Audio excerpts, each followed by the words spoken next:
बहुत पुरानी बात है। शांति नगर नाम के एक छोटे से गांव में रोहन अपनी दादी के साथ रहता था। गरीबी इतनी थी कि कभी एक वक्त का खाना मिलता तो कभी पूरी रात भूखे पेट गुजरनी पड़ती। पेट में ऐसी आग लगी है जैसे कोई पत्थर रखा हो। क्या आज भी चूल्हा नहीं जलेगा? बेटा, आज घर में एक मुट्ठी अनाज भी नहीं बचा। मैंने जमींदार के यहाँ काम मांगा था, पर उन्होंने धक्के देकर निकाल दिया। तू थोड़ा पानी पी ले और सो जा। नहीं दादी, मैं अब और इंतजार नहीं करूंगा। कल सुबह मैं जंगल जाऊंगा, कुछ न कुछ काम जरूर ढूंढूंगा। रात भर रोहन को नींद नहीं आई। हर बार जब वो आंखें बंद करता, उसे अपनी दादी का वो खाली पेट और बेचैन चेहरा याद आता। उसने ठान लिया था कि भले ही उसकी जान निकल जाए, पर वो आज दादी के लिए निवाला लेकर ही लौटेगा। गांव में तो उम्मीद की कोई किरण नहीं थी, इसलिए उसने कदम बढ़ाए उस खौफनाक जंगल की तरफ, जहां से लोग अक्सर वापस नहीं आते थे। अगली सुबह जब रोहन जंगल जाने की तैयारी करता है तो दादी उसे एक छोटा सा कपड़े का टुकड़ा देती है। बेटा, कल रात मैंने थोड़ा सा सूखा आटा बचाकर रखा था। जंगल में भूख लगेगी तो इसे खा लेना। धन्यवाद दादी।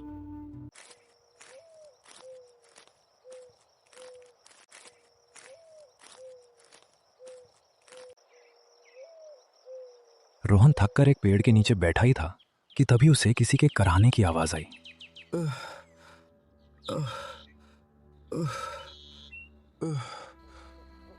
पास की झाड़ियों में एक बूढ़े साधु बेहोश पड़े थे।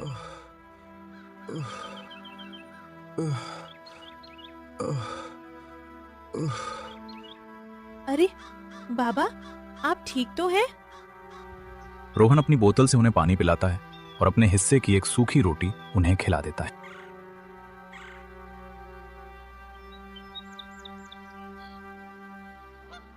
बेटा, तुम खुद इतने कमजोर लग रहे हो, फिर भी तुमने अपनी आखिरी रोटी मुझे दे दी। तो मेरी दादी कहती है कि भूखे को खाना खिलाना सबसे बड़ा धर्म है।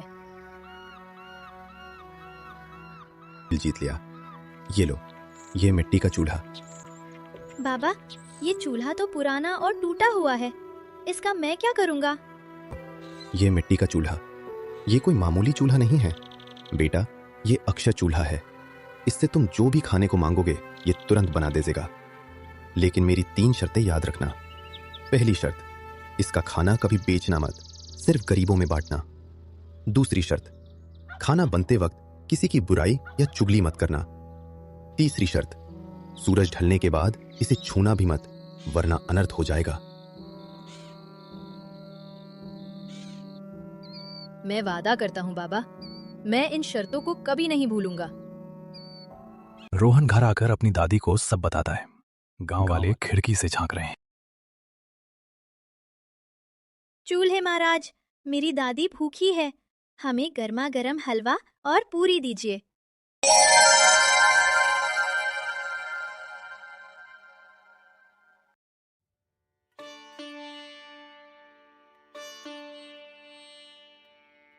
हे भगवान, रोहन, ये क्या चमत्कार है? इतना स्वादिष्ट खाना तो मैंने कभी नहीं देखा। शाम का समय था। जमींदार लालचंद और उनका मुनीम गांव का मुआयना करने निकले थे, ताकि देख सकें कि किस किसान ने कितना लगान दिया है।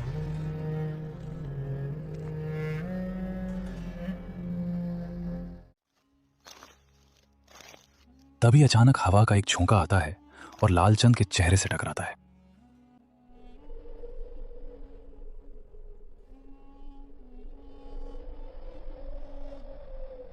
ठहरो मुनीम, जरा रुको। ये कैसी खुशबू है?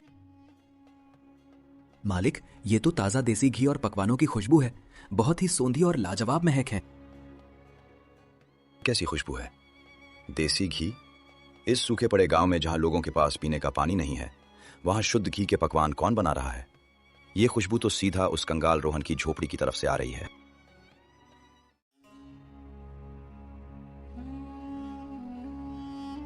मुनीम, देख रहा है तू? उस भिखारी के घर के बाहर पूरे गांव की भीड़ लगी है। ये खुशबू, ये असली घी की है। वो इतना माल कहां से ला रहा है?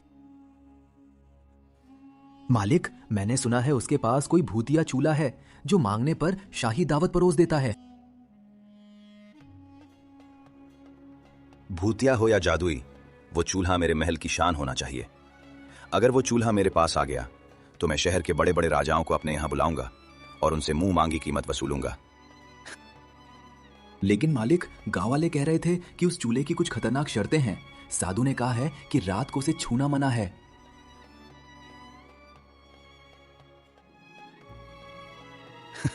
तू भी गधा ही रहा मुनीम। शर्तें गरीबों को डराने के लिए होती हैं। मेरे पास इतना पैसा और हथियार हैं, एक मिट्टी का चूल्हा मेरा क्या बिगाड़ लेगा। आज रात जब वो लड़का सो जाए, तू और 2 सिपाही जाकर उसे उठा लाओ। मालिक, मुझे डर लग रहा है, अगर कुछ गलत हो गया तो। चुप कर। अगर तू वो चूल्हा ले आया तो तुझे सोने का सिक्का दूंगा, और अगर मना किया तो कल से तू भी रोहन की तरह गलियों में भीख मांगेगा। समझ गया? जी जी मालिक, समझ गया। आज रात काम हो जाएगा। लालचंद ने रात के अंधेरे में रोहन के घर में घुसकर वो चूल्हा चुरा लिया। लेकिन उसने साधु की तीसरी शर्त तोड़ दी थी। सूरज ढल चुका। मुनीम देख, ये चूल्हा अब मेरा है। अब मैं इसे सोने की मोहरें उगलने के लिए कहूंगा। मालिक, याद रखिए, सूरज ढल चुका है, इसे हाथ मत लगाइए। पोक कहीं का। ए चूल्हे, मुझे खाना नहीं, सोने की अशर्फियां दे। लालचंद, तूने मर्यादा तोड़ी है, अब विनाश देख। चुका था। चूल्हे से सोना नहीं बल्कि काला जहरीला धुआं और बिच्छू निकलने लगा। पूरे महल में भगदड़ मच गई। चूल्हे महाराज, मैं माफी मांगता हूँ। इंसान लालच में अंधा हो गया था। मुझे सजा दीजिए, पर मेरे गांव को बचा लीजिए। इस लालची इंसान की गलती के लिए पूरे गांव को सजा मत दीजिए। मुझे सजा दे दीजिए, पर सबको बचा लीजिए। मुझे माफ कर दो बाबा, अब मैं कभी लालच नहीं करूंगा। रोहन, तुम्हारी निस्वार्थ भक्ति ने इस श्राप को खत्म कर दिया। और लालचंद, याद रखना, लालच इंसान को खा जाता है। तो दोस्तों, इस कहानी से हमें यह सीख मिलती है कि ईमानदारी और दूसरों की मदद ही असली जादू है। जो इंसान लालच करता है उसका अंत बुरा ही होता है। जादुई चीजें हमें सुख दे सकती हैं, लेकिन हमारी नीयत ही तय करती है कि वो सुख कब तक रहेगा। जमींदार ने सब कुछ खो दिया, लेकिन रोहन की ईमानदारी ने गांव को बचा लिया। ईमानदारी की रोटी हमेशा सुकून देती है और लालच की खीर सिर्फ जहर। इसलिए जो है उसमें खुश रहिए और दूसरों की मदद कीजिए। दोस्तों, अगर आपको ये कहानी अच्छी लगी तो कृपया इस वीडियो को लाइक करें, अपने दोस्तों के साथ शेयर करें और हमारे चैनल को सब्सक्राइब करना ना भूलें, ताकि हम आपके लिए ऐसी ही और कहानियां लाते रहें। देखने के लिए आपका बहुत बहुत धन्यवाद।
ठंडा ठंडा